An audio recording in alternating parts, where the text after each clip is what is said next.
Soy el doctor Pablo César Espada, soy médico cardiólogo. Actualmente soy el presidente del Comité de Cardio-Oncología de la Federación Argentina de Cardiología y expresidente del Comité de Stroke. El 29 de octubre es un día de concientización sobre el ataque cerebral, también llamado ACV o stroke.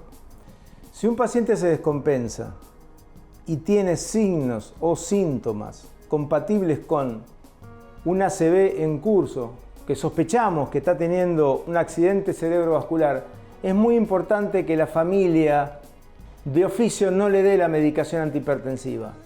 Porque a veces estos pacientes se ponen hipertensos ante este evento y es una manera de compensar la falta de oxígeno que tienen en el cerebro. Tienen un mecanismo regulador y yo puedo interrumpir ese mecanismo y provocar más daño.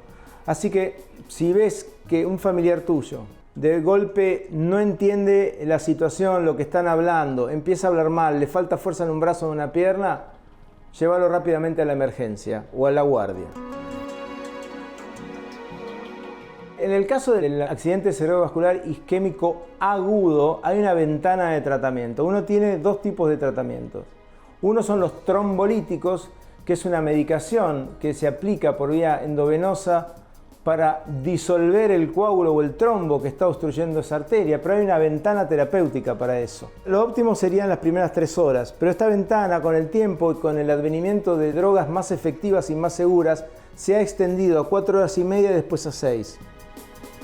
Después hay otro procedimiento que es la trombectomía, que es pasar un catéter por la arteria, ir a buscar el coágulo o el trombo, engancharlo y traerlo, retirarlo. Ese procedimiento se puede hacer hasta las primeras 24 horas.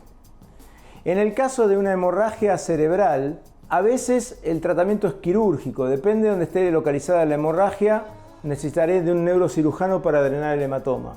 Después hay medidas de soporte, de sostén, el control de la presión arterial, el control de la vía aérea, porque muchos pacientes entran en un deterioro de conciencia y se aspiran las secreciones, terminan haciendo una neumonía.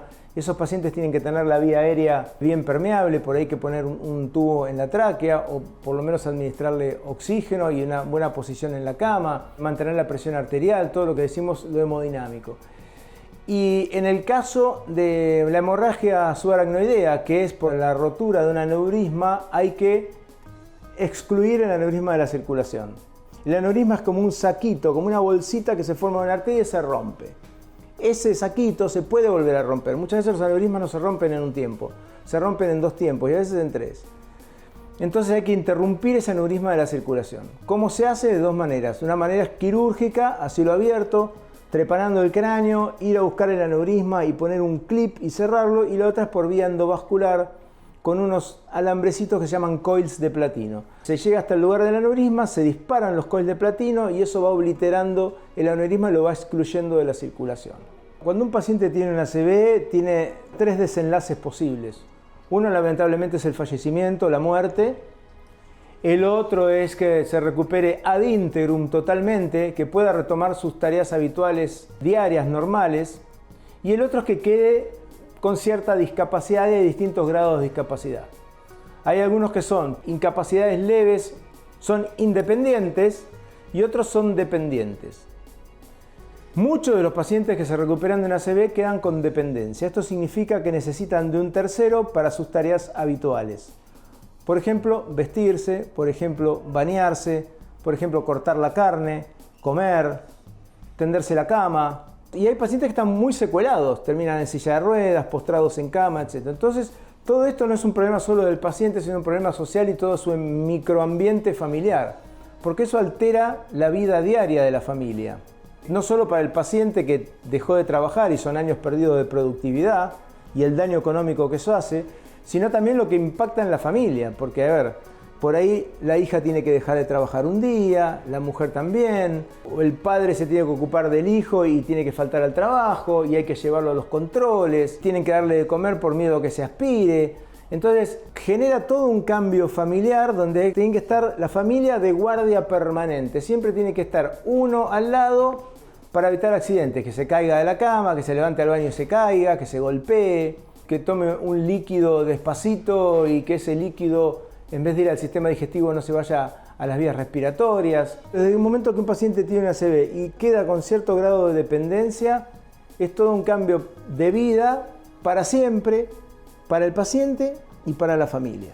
Lo principal es controlando los factores de riesgo. Hay muchos estudios, hay uno que es el Interstroke, que fue muy conocido hace muchos años, que controlando los principales factores de riesgo cardiovasculares, uno puede prevenir hasta el 90% de los ACV. Hipertensión, obesidad, diabetes, colesterol, tabaquismo, una dieta mediterránea rica en frutos secos, en aceite de oliva, en frutas y verduras, evitando las grasas trans, haciendo actividad física regular. Cuando hablo de actividad física regular no es necesario salir a correr todos los días. Las guías dicen que con 150 minutos semanales alcanza. Pero hay gente que por ahí no tiene esa oportunidad por distintos motivos, motivos sociales, motivos del ambiente, del clima, etc. Uno puede hacer gimnasia en la casa y no necesariamente salir a caminar. El hecho de levantarse de la silla, hacer gimnasia, ir hasta el depósito, volver, bajar la escalera, subir. La cuestión es moverse, porque el sedentarismo, estar mucho tiempo sentado en una silla, por ejemplo la gente que trabaja en oficinas, eso aumenta el riesgo cardiovascular. Hace muchos años, un trabajo que hicieron en Inglaterra, que fue el famoso trabajo de los carteros, donde se comparó cuántos eventos cardiovasculares había en los choferes de colectivo y en los carteros. Y se vio que los carteros que caminaban todo el día entregando las cartas, yendo de casa en casa, tenían muchos menos eventos y vivían mucho más que los choferes de colectivo. En definitiva, hay que evitar el sedentarismo, es muy importante el ejercicio físico.